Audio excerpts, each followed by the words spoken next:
Welcome back to my channel. I want to thank all of those that are watching my videos. I appreciate it very much. And I hope that I'm continuing to put on content that you're interested in and find interesting to watch. And I hope you continue to tell your friends about it so that others can watch as well. This one is going to be quotes number 5. And in quotes number 5, the quote is going to be, "Let's call a spade a spade." And the reason that I'm going to be using this one is to be filling in on some of my other videos what has already been decided, but as a result of the situation going on in Israel, with everyone looking at it from a point of view that I find very easily that I could show them that they're not looking at an unbiased situation. So in this quote, what I'm trying to do is make a distinction that there is a right from a wrong. And as I've pointed out before, the major problem that we have in America today is what most people would refer to is the Islamic people, that it is a religion that is loaded with terrorism. Well, have I explained before? That's not altogether true. This happened as a result of the Muslim Brotherhood in Egypt in 1928, when the Ottoman Empire, actually, I have to say I made a little miscalculation now, because I thought what it was the Ottoman Empire lost the war, that the Ottoman Empire individuals went over and started to come up with this other idea. But that may not be the truth, because I understand that there were some Muslim people that were not necessarily, they were all Islamic. The whole religion in that area was Islamic, but Islamic got along with Christians and Jews and everyone else. But during the First World War, people were going over and trying to get support from anyone they could. And as I've talked about Britain creating the problem that Israel has today, there were other problems that could have been created as well. And evidently, someone contacted some Islamic people in opposition to the Ottoman Empire, and so they joined with the Allies to fight against the Ottoman Empire. And they're the ones that created the Muslim Brotherhood. And what they did in order to undermine the Ottoman Empire was to transfer the religion of Islam from a religion of peace to a terrorist organization. Now, all of the changes that came about during that time completely changed the landscape. From that day forward, we have people that use the Muslim religion through the Muslim Brotherhood and their interpretation of the religion as an offensive organization, and they designed it so they could get help in defeating the Ottoman Empire. But what they really did is spread a lot of lies about it being truth. Now, I can understand if they thought that's what they had to tell the people during that time, but I can't make a judgment. I wasn't there at the time and know the people. But I do know all the things they made up were actually opposite of what a worship with God would be. What they did, as I expressed in my last one, is they took the religion, made a U-turn, and started worshiping Satan. It was now a number one principle of the attitude of a murder and mayhem years. It's all about, if I want to do it, I can kill you if I want to. They were run amok horsepower engines, and they had the typical attitude that a run amok horsepower engine has. Now, unfortunately, that shows there are people on the earth that are predisposed to do that attitude if they think it benefits them. And a lot of them have thought that because they basically do the number one thing that men need and don't have, which is sex when they feel like having it. So in this messed up part of the religion, they have said each man can have 4 wives plus all the women that he takes as prisoners from the enemy. Now, if you're fighting a First World War, this would be something that would certainly undermine the other side rather quickly, because they know that if you win the war with them, that they are going to come in and rape all of your women. And I'm sure there was a lot of that went on. Now, on the other hand, there were a lot of guys that were enticed to go along with the same attitude, because when they conquered a village, they could just go through the village raping any female they felt like doing. And as it's been proven before, we already know the Muslims have a problem. And the Muslims' problem was they did not like the idea of just being a Christian with a non-belief in the Trinity. And that's, as in my other videos, have expressed how they've separated. But now they have turned it totally different and created something that wasn't a religion that was taught by anyone. There is no way that you're going to find anything written in the Quran that specifically says the way that Muslims believe are true today were true before the First World War. You go back to 1850 and before, and the war wasn't starting to brew and people weren't getting wound up. And I don't know when they talked the Muslim Brotherhood into going along and fighting against the Ottoman Empire, but it was either before or during the First World War. And so we know that any place from 1900 on, it could have started.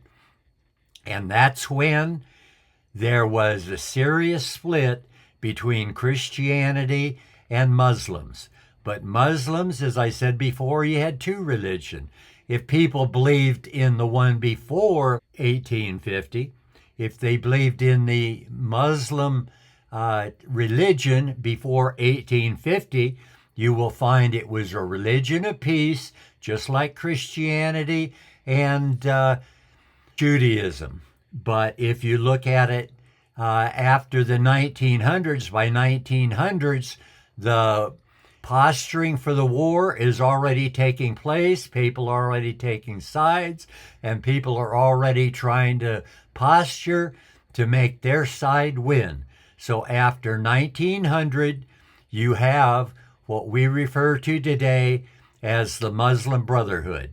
But anything connected with the Muslim Brotherhood was designed for wartime fighting only, and that was to defeat the enemy. The enemy at that time, they considered a defensive action, because I don't think that it was the Islamic race that started the First World War. This was between basically the Ottoman Empire and Germany, along fighting against Britain, France, and Russia. And that's what the First World War is about. Most people thought it was going to last less than a year or two, and it ended up lasting for quite a few years. Finally, about 1918, when America got into the war, it was enough people on that side to make it end rather quickly. But now we have to live with the consequences, what was created then. And the title of this one is We Have to Call a Spade means that what was wrong back then was wrong today and has always been wrong. And having women unequal is wrong. Being able to say you have a right to murder someone is wrong. I don't care if they don't want to be a Muslim. I don't care what they don't want to do. That's not in your thinking. Now, that's not the only problem we have. We have one other problem. And the other problem we have is called professional politicians. The dictators, we don't know if you want to refer to those as professional politicians. Some of them are clearly religious leaders, like the people in Iran. And what this is going to be is I'm going to designate what's already been decided, and it's not clear because people like to build bridges across things that don't really connect. And by that means that I've heard people say, oh, Israel has committed several atrocities against the Palestinian people in the Gaza Strip. That is not an impossibility, but if they do, they get away with it on a free ride because all they have to do is being able to have in the vicinity someone that is an offensive person in the battle. And we know that the entire Muslim war was fought with the combatants hiding behind civilians.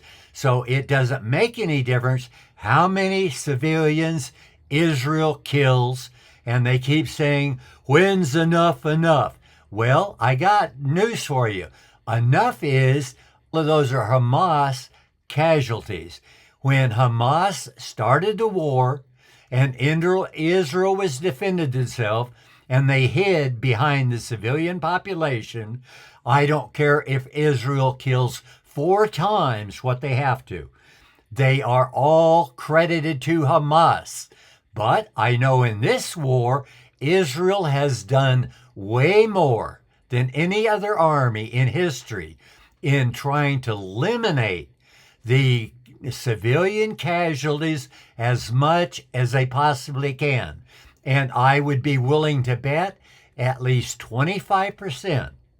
That's 1/4 of all of the soldiers that's been wounded and killed in Israel. Now, this is Israel defending themselves, are also totally blamed on the Hamas hiding behind civilian populations. They get into an area thinking it's civilians, and all of a sudden the combatants start shooting at them. And many Israeli soldiers have been killed as a result of that.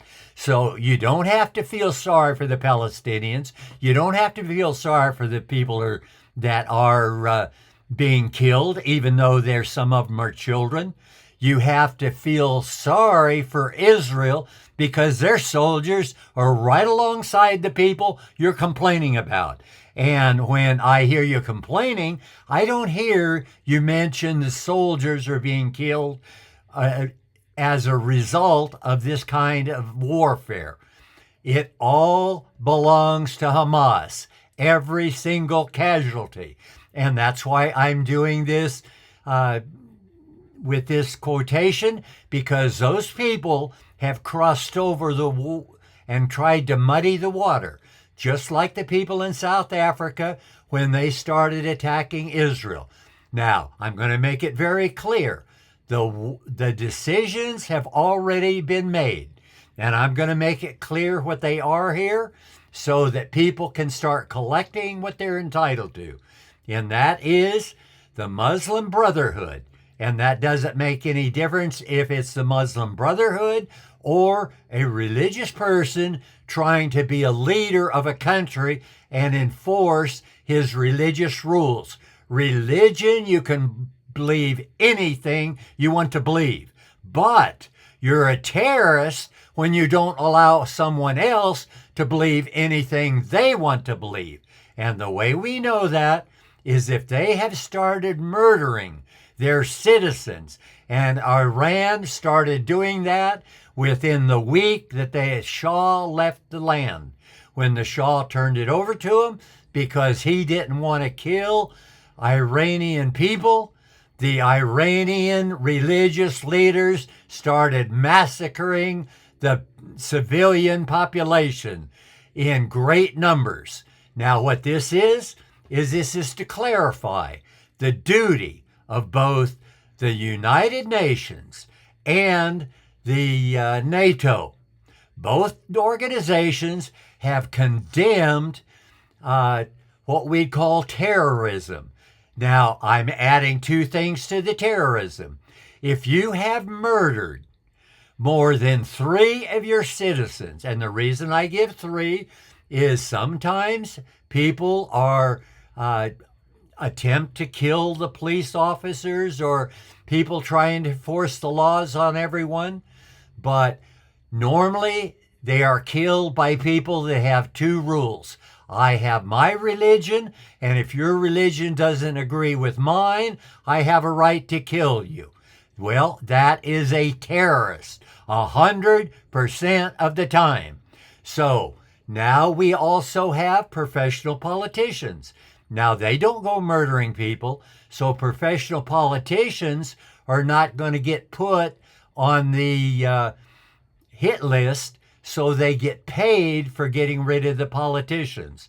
But a politician is supporting every terrorist organization. Being a politician, you're nothing but a professional politician. You're nothing but a pig eating at the public trough. You are not a public servant. You are part of the problem. And we need to get rid of you as well. Now, I may figure out a way at some time that needs to be done. America needs to clean up its act and get rid of every professional politician. I've already said, after you served the 2 terms in the same office or more than 50% of your life in that is a professional politician. You're not allowed to be in politics. Go get a religion and go to church. That is what you need to do with your life. You cannot be in government.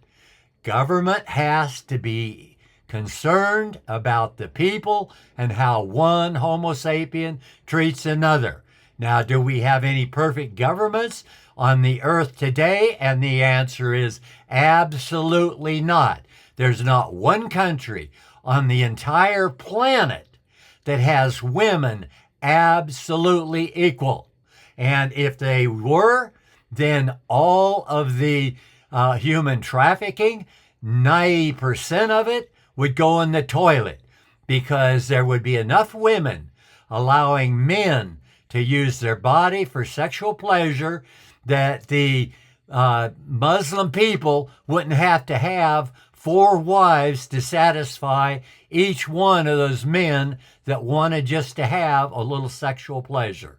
So what we need to do is fix all of the problems. Now, since the United Nations and NATO already has rules against terrorism and terrorists, there is another thing I'm adding, and that is the one that needs to do the job that United Nations and NATO or no other country is doing, and that is you need to terminate the terrorists. That means that any ruler of a nation, and I know there's 2 of them already, that's Putin and the Khamenei in Iran. And both of those are already proven terrorists.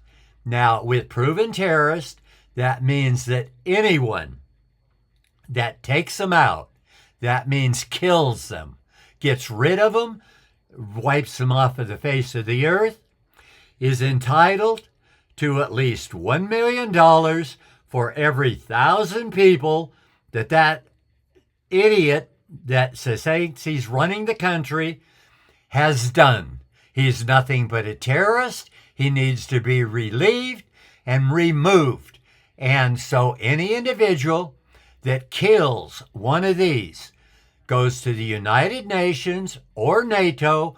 Either one of them have to pay him the money. And for every citizen that has been murdered under their reign or the reign of the people, like the Khomeini in Iran, his predecessor counts as well.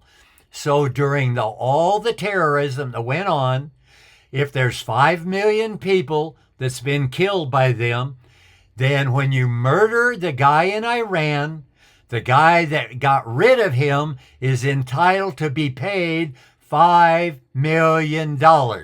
And Iran has to pay that back to the UN or NATO, whichever one pays off the debt. Now, when you pay off the debt, you can not advertise who did it. It's an absolute secret. He can even have someone else come to him to collect the money. All he has to do is prove he's the one that did it, and he gets the money. And the money goes to him, so it can't be traced, and he never gets publicized.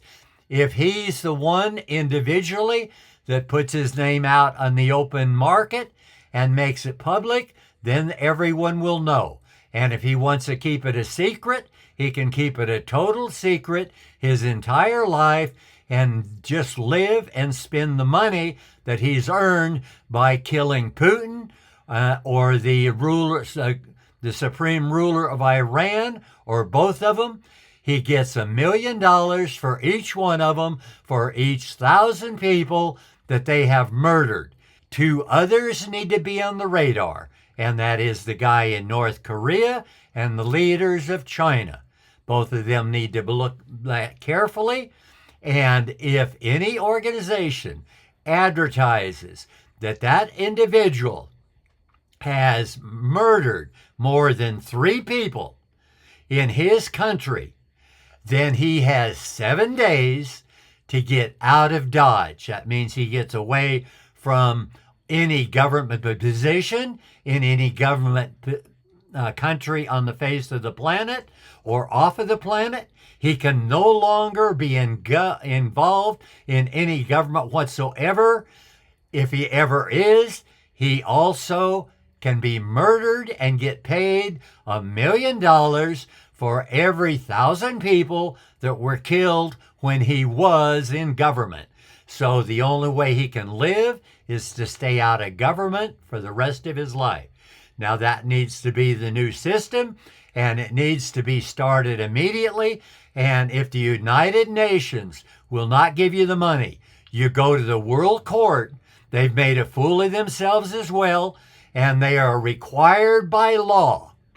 And the reason I know that is I'm far more in touch what artificial intelligence rules about laws are. And to me, it's very simple. The same laws apply to everyone. You have no place in legal system where you are immune from a law and some other Homo sapien has to follow that law. Anytime you set yourself above the law, you are nothing but a terrorist. And you therefore, as a terrorist, and you've murdered people, you can also get wiped off the face of the earth, and the people doing the wiping gets paid the money they're entitled to, and $1 million is cheap compared to what other people are paying to get rid of murder people that should not be murdered. They're only doing their job, they're doing a good job, and we want them to keep doing it. But anyone that does go out of the way to murder people that haven't murdered other people, we want to eliminate them completely. And with that, if I've gone my 20 to 30 minutes, I will say goodbye. This will be the end of quote number 5, which is, let's call a spade a spade. And that means get rid of all of the tyrants and terrorist individuals that are on the planet Earth. And with that, goodbye for now. I look forward to seeing you on the next one. For this one, it's the end. Goodbye.